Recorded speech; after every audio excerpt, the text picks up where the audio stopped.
admit you love me, and so. Hi, welcome to the Sexy Chef online cooking show. I'm Rachel Alejandro. And I'm Chef Barney Alejandro Renbeck. Today we're very excited because someone very special is joining us as our special guest on the online cooking show, and to show us actually one of the recipes of the Sexy Chef's sister company. Yes, Chef Mom's Delight. In other words, this is party food.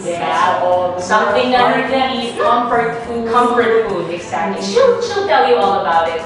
Ladies and gentlemen, Mrs. Mirna De Mauro. Our mom. Yay! Hi! Hello! Alright, as you can see, tingnan mo naman. Since we call her our mommy rock star. Yeah. She's the original Chef Mom. Okay, so what are you gonna make for us today? Well, actually, I'm preparing a dish. It's a fusion dish of pesto pasta with chicken sisig. Wow, chicken sisig pesto pasta. It's actually, I got this inspiration. I'm always challenged, as you know, Barnes, diba? We're always challenged to make something new, make something, although fusion, the word fusion has been around, diba? For a long time, na maraming mga chefs, fusion here, fusion there. But I actually got this inspiration from your sisters. It's actually, diba, Italiano sila, tapos in the Filipino, the dad is, diba, that's Peach, Chris and Nikki, who are Italian, fusion. So I guess we can start. Yeah. So let's show the ingredients. Yes, this is a dish of a fusion: pesto pasta and chicken sisig. So we start with 3 tablespoons of canola oil, 1/3 of a cup of onion, which is diced, 1/2 cup of chopped chicken, tenderloin or breast, and then a tablespoon of calamansi juice, 2 tablespoons of liver spread, and then 2 tablespoons of soy sauce.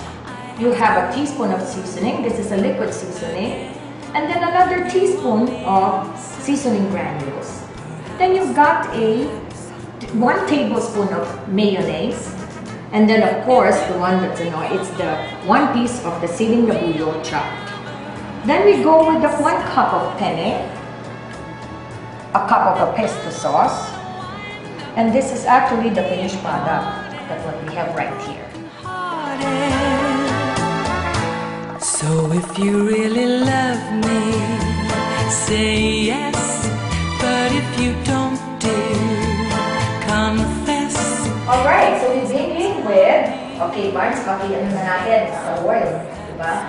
Ito na yun, this is the canola oil, or you can do also an olive oil, which is and then you do the chopped onions. Alright, so medyo antayin natin para because we do the sauteing, which is Normally kasi mga pasta sauces, di ba, olive oil. Pero in this case kasi nga, di ba, kasi parang may sisig. So it's actually heart healthy naman po. That's right. Exactly. Because even in Thailand, they use canola oil, kasi healthy din yan. Even if let's say you do a hearty, we always have to consider our health. It's always, exactly. So pagka na yan, we saute the onions, diba? Malalaman mo, Barnes, diba? And Rachel, pagka nagka-translucent na yan, then you know when to bring in the meat. So Barnes, ready na tayo sa ating Again, you can do a chopped chicken or either you use tenderloin chicken, yung tenderloin na pieces, or a chicken breast, depende sa, can you hear it? Nakikita mo na, di ba? You can hear the sizzling, and you can smell now the aroma of the sauteing of the onion and the chicken. Now, I remember I asked you to make this for us kasi you mentioned that this was one of the favorites in sa recent catering event ng Chef Mom's Delight. Meron tayong kinitera na party recently, and ubos na ubos. Itong simot. Sabi ko, it's the first time that I've heard na pwede palang i-combine yung sisig at saka pasta. That's right. First time yun. So sabi ko, tignan nga natin kung masarap. That's true. Kasi ang Chef Mom's Delight, actually, I'm wearing the uniform of Sexy Chef. I also handle the Chef Mom's Delight, which is another Ano naman yan, another setup. Magpapatalo na So, ang Chef Mom's Delight naman was talagang more on the traditional dishes, like yung mga party fair, di ba? So, corporate events. We do the cake, corporate events. And then, while we were talking, What did we add? Barney did the tablespoon of calamansi. Ah. Diba? To balance the citrus and all that. And then now we have yung liver spread. This is actually, ito yung body ng chicken sisig. And which is also a shortcut. Kasi pag talagang niluto mo ang chicken sisig, it's done with liver. But this is really, oh my goodness. Para mabilis. Para mabilis. It's really something na ang ating mga chefs din sa baba, ang ating kitchen staff, ito talaga ang ano, so that kasi kailangan natin, tinaan natin konti ang apoy. Right? Ito ba, matinaan ang apoy? Barney, check lang natin. And then, that's right. So, here we go with the seasonings, diba? Here we are with the seasoning, Barney. Ito ang ating, ito na yung ating soy sauce, pasok na ang soy sauce natin. Right? So, you don't need salt na, di ba? Wala na salt kasi ito na yun, nakusobra. Pero notice, di ba, naiiba na yung level ng ating flavor. Mas maano nyo na, amoy nyo na yung mansin, maamoy na yung it's really good. Pasok na ngayon ang ating liver seasoning. Meron din yan, just a little bit. Yan, sa another kicking of a flavor will be the granules.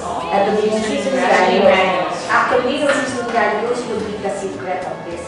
Kasi sama-sama talaga yan ng mga flavors. Talagang, laminahan mo na talaga na-heighten yung flavor, right? Then we have the mayonnaise.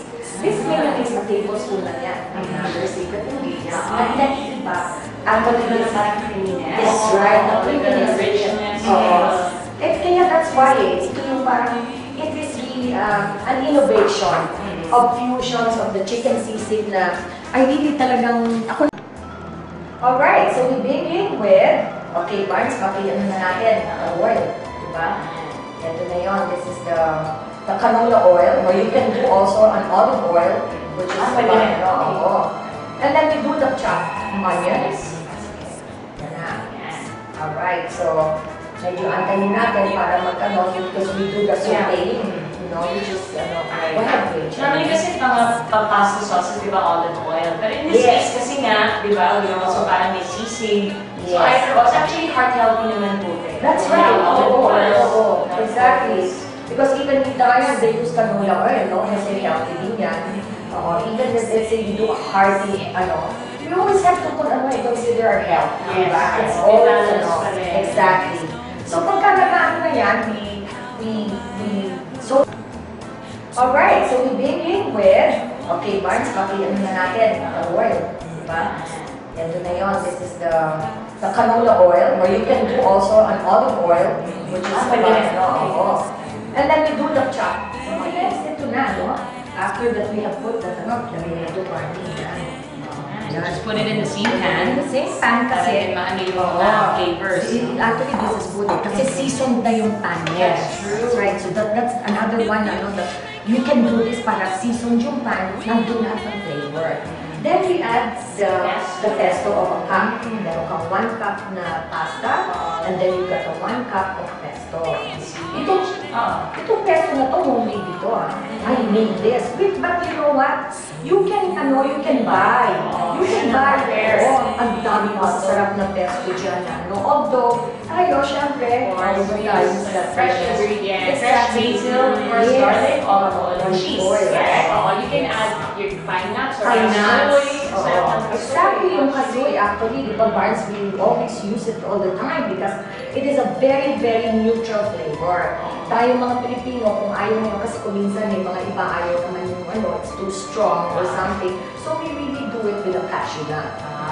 So yung Filipino version. Exactly. So ngayon, itatap na natin. Ito, itatap na natin. Sisig. So, dyan. Wow. So, It looks really good. Yep, this is it. Kaya, you can imagine bakit bestseller, di ba? Ubus na ubus.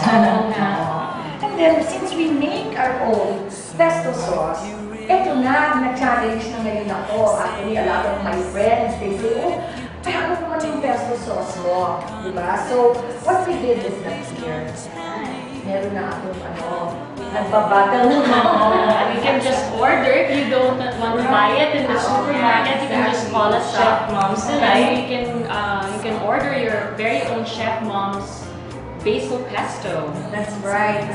So just call us at Chef Mom's Delight at 725-8400, 725-8300, or you can call Emily kung meron kayong event na gusto nyo cater. You can also call her at 0917-838-7063. That's right. And before I leave, would like to say my adieu and goodbye at paalam. I'd like to be able to thank ang aming kitchen staff who really took the time to prepare all these things na behind the scenes sila eh. Actually, pag nakita mo kami, diba, parang okay, but they're the ones ang aming mga na nagpapasalamat ako sa kanilang nalangay because it is what we are made of, yung kanilang mga efforts together with us. Alright, so we'll try it.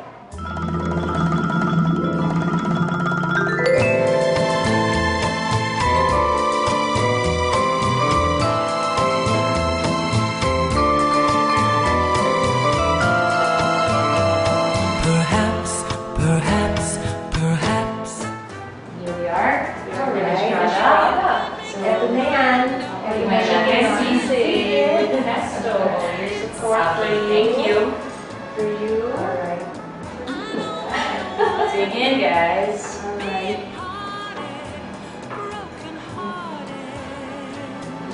Good. Really malasa. Diba? Yeah. Perfect for your parties. So again, if you want us to cater, if you want Chef Mom's Delight to cater to your special occasion or corporate event, 725-8400. Here we are. Alright. So, eto na yan. Eto na Chicken yan. sisig with pesto. Here's the pork for you. Thank you. For you. Alright. You over again. You only answer. Perhaps. If you can make your mind up, we'll never get started. And I don't wanna wind up being broken hearted. So if you really love me, say yes. But if you don't, dear, confess. And please don't tell me. Perhaps.